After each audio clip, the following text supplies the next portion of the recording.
It's what we were born to do, I Yeah, think. very much. Now, have you been happy with the reaction to Trust Me? Because I was at the Ronnie Scott's gig, a Thursday night I think it was, and it was absolutely amazing, and I say Thank that honestly. And the reaction was amazing as well. Yeah. And there was one lucky girl, I think, who got pulled up on stage at the end. She's since been in contact with us. Really? And said it because we wrote a review, and she said, "Oh, that was me. I was that lucky girl." Yeah, you know what, that whole kind of Ronnie Scott's gigs was great because it was so intimate. It was so, I mean, we're talking about a metre away, the crowd in front of you all sitting down, and it was nice because it was kind of a real jazz club based event. So you could be there eating your steak, kind of just like, and your chips, and you've got a glass of wine. It was really, I really liked it because I'd never done that before, in such an intimate environment, and I like the kind of crowd participation in it and the whole thing. So the fact that it's kind of, you couldn't help but you almost like standing on the stage, even if you weren't getting pulled up, you were literally on it anyway. So it was good look. Yeah, it was a very, very, very good response. So they made some mean espresso martinis there.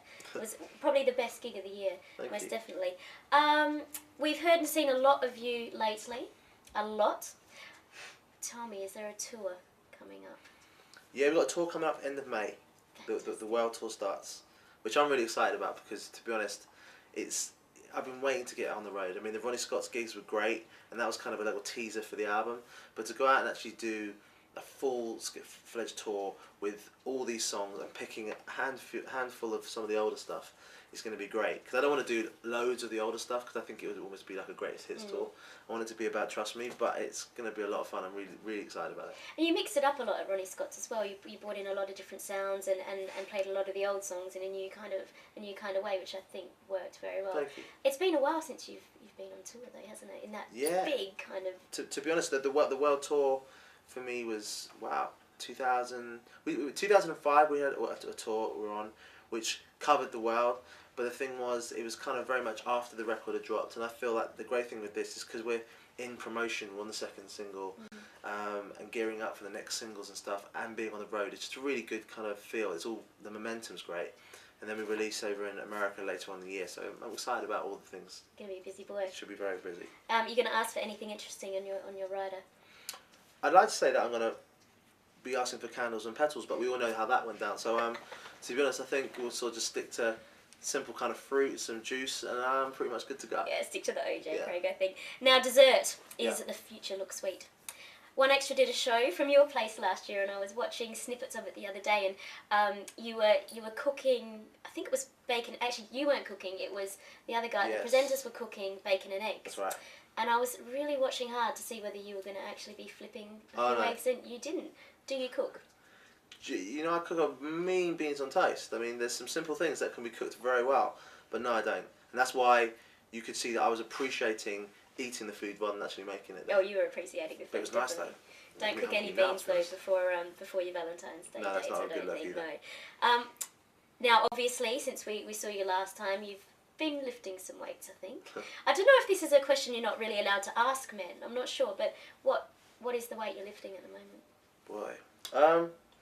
To be honest, I don't know how you kind of base it, if you base it on like the whole weight of both sides or one side, but this kind of sort of bench pressing, I can do sort of like, last time I sort of checked was sort of like 40 kg, so it was kind of like on both sides, which was kind of like was killing my arms when I tried to push that up, but we got there in the end. You're lifting a small woman.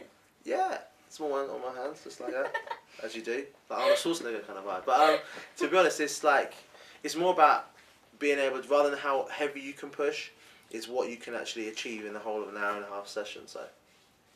Oh, this is another world to me. It really is. What can we expect from you for the rest of the year? Obviously the tour. Yeah. Towards the end of the year, is there any little secrets that you're going to be up to? Any little To be honest, tidbits? there's a few collaborations that I'd like to kind of either lock down, that would be for this year, or for the future. I've been in talks with Usher many a time, and Neo and Justin Timberlake's been like many times. Every time we bump into each other, we sort of saying about, when we're going to get this sorted out. So I mean, the fact is, I'd like to kind of lock a few of those things down. Also, I want to do some spot DJing stuff. I mean, I kind of missed my DJing like dearly. It's something that I grew up doing, and I just think, just if I get the opportunity again at some low key kind of little events, I'd love to kind of do some DJing as well. That would be fantastic. Let the fans get quite intimate again as well. Yeah. We've asked you, are you going to the Brits, but you haven't really decided yet. Not yet. If you were to, what would you wear? To be honest, easy. Just go a nice little shirt, blazer, some jeans, trainers, good to go. Something simple. Nothing too flashy. Nah, just kind of like less is more, I believe, now in life. Good one. And, I've got to ask you, what UK festival do you think is the best one? I think it's got to be if you're headlining Glastonbury is a good look. I mean, I think having Jay-Z headlining, I think it's the Verve, or was it Verve? I think it's the Verve. At Glasgow? I don't know. This time actually. I think it's Jay-Z. I might be lying completely about the Verve, but if they are, it'd be nice because I did like that. Bittersweet Symphony was a great song. But to be headlining Glastonbury anyway, it's a great look. I think it's to be able to perform in front of that many people and to be a hip hop artist headlining as well. Amazing. So.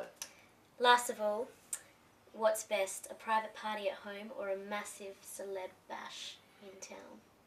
I think have a private party at home with all the people at the celeb bash after the celeb bash that you've been at. So you've got the best of both worlds. Well, after party, back at your place, you're good to go. Fantastic. Craig, thank you so much for chatting to us again. Absolutely pleasure. Have a lovely Valentine's Day. You too. Don't use any candles. Don't use candles or lay petals down. Never really works. We'll see you next time, hon. Thank you, babe. Good luck with the tour. Thank you very much. Thank you.